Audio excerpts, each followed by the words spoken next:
costumes that displayed their prosperity and taste. The languages spoken within these communities evolved into unique dialects that borrowed words and phrases from all the cultures they encountered in their travels. These maritime languages served as common tongues that allowed people from different regions and backgrounds to communicate effectively, creating a sense of shared identity that transcended local loyalties. The economic systems that sustained these floating populations were marvels of innovation and organization. These communities couldn't simply rely on agriculture like land-based societies. They had to create entirely new ways of generating wealth and distributing resources that were adapted to their maritime environment. Fishing was obviously a crucial activity, but these maritime people developed techniques that went far beyond simple hook and line methods. They used complex net systems, fish traps, and aquaculture operations that could support large populations. They understood the migration patterns of different species, the seasonal changes in fish behavior, and the environmental factors that affected marine productivity. But fishing was just one part of a diversified economy that included trading, transportation services, salvage operations, and various forms of maritime craftsmanship. These communities served as intermediaries in the complex web of commerce that connected China with Southeast Asia, creating value through their knowledge of markets, languages, and trading opportunities. The shipbuilding industry that developed within these communities was among the most advanced in the world. Maritime craftsmen understood how to design vessels that were perfectly adapted to their specific needs. Fast enough to outrun enemies, large enough to carry substantial crews and cargo, and seaworthy enough to survive the most dangerous conditions. These shipbuilders didn't just follow traditional designs. They constantly innovated and experimented with new techniques. They incorporated the best elements from Chinese, European, and Southeast Asian shipbuilding traditions, creating hybrid vessels that were superior to anything available through conventional channels. The weapons technology that these communities developed was equally impressive. Maritime warfare required specialized equipment that was different from land-based military gear. Weapons had to function reliably in wet, salty conditions, be suitable for combat on moving platforms, and be effective against both ships and fortifications. The navigation techniques used by these maritime people were far more sophisticated than most people realize. They didn't just rely on compasses and charts. They used complex systems that incorporated astronomical observations, understanding of ocean currents, knowledge of wind patterns, and even analysis of wave formations and bird behavior. The most skilled navigators could determine their position within a few miles, even when they were hundreds of miles from the nearest land. They understood how to read the subtle signs that indicated the presence of islands, reefs, or other hazards long before they became visible. This knowledge was closely guarded and passed down through generations of maritime families. The medical knowledge that accumulated within these communities was extraordinary.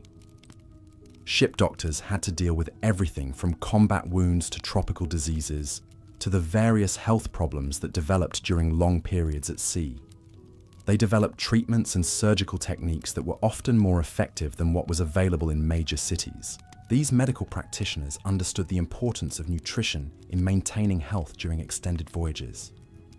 They knew which foods prevented scurvy, how to treat dehydration and heat exhaustion, and what remedies worked best for the digestive problems that commonly affected sailors. They also understood the psychological aspects of health and developed techniques for maintaining morale and mental stability. The role of elderly people in these maritime communities was particularly important. Older individuals who could no longer perform physically demanding tasks became the keepers of traditional knowledge, teaching young people the complex skills they would need to survive and prosper in maritime life. Their experience and wisdom were valued resources that contributed to the success of entire communities. The care of children within these floating societies was a community responsibility that extended far beyond immediate family members. Everyone understood that children represented the future of their way of life, and considerable resources were invested in ensuring they received proper education, training, and socialization. Children weren't just passengers or burdens. They were active participants in community life from a very early age. They had specific responsibilities and duties that contributed to the welfare of their crews. This early involvement in adult activities gave them practical experience and helped them develop the skills they would need as they matured. The games and activities that entertained these maritime children were often educational as well as fun. They played games that taught navigation skills, practiced combat techniques through mock battles, and learned about marine life through hands-on interaction with the ocean environment. Their toys were often miniature versions of adult tools and equipment. The coming-of-age ceremonies that marked the transition from childhood to adulthood were elaborate affairs that involved entire crews. These rituals weren't just symbolic, they were practical tests that demonstrated a young person's readiness to take on adult responsibilities. Successful completion of these ceremonies was required before someone could marry, own property, or hold positions of authority. The social hierarchies within these maritime communities were complex but generally fair. Status was based on a combination of factors including family background, personal achievements, demonstrated skills, and contribution to community welfare. Unlike rigid caste systems, there was considerable opportunity for social mobility based on merit and effort. Leadership positions were typically earned through a combination of hereditary privilege and demonstrated competence. The children of captains and other officials had advantages, but they still had to prove themselves worthy of authority. Communities that were led by incompetent leaders rarely survived for long in the dangerous maritime environment. The legal systems that governed these floating societies were sophisticated frameworks that balanced individual rights with community needs. Laws covered everything from property disputes to marriage arrangements to criminal behavior. Enforcement was typically handled by councils of respected community members who understood both traditional precedent and current circumstances. Punishment for crimes was designed to maintain community harmony while deterring future misconduct. Minor offences might result in public humiliation or additional work duties, while serious crimes could lead to expulsion from the community or even death. The severity of punishment often depended on whether the crime threatened the survival or welfare of the entire group. The dispute resolution mechanisms used by these communities were remarkably effective at maintaining peace and cooperation within the confined spaces of ships and fleets. Mediation and negotiation were preferred over confrontation, and considerable effort was made to find solutions that satisfied all parties involved in a conflict. The seasonal rhythms that governed maritime life were dictated by monsoons, typhoons, and the migration patterns of both fish and trading vessels. These communities had to plan their activities around natural cycles that were beyond their control, developing strategies for surviving dangerous periods and maximizing opportunities during favorable seasons. During typhoon season, entire fleets would seek shelter in protected harbors and hidden coves where they could ride out the storms.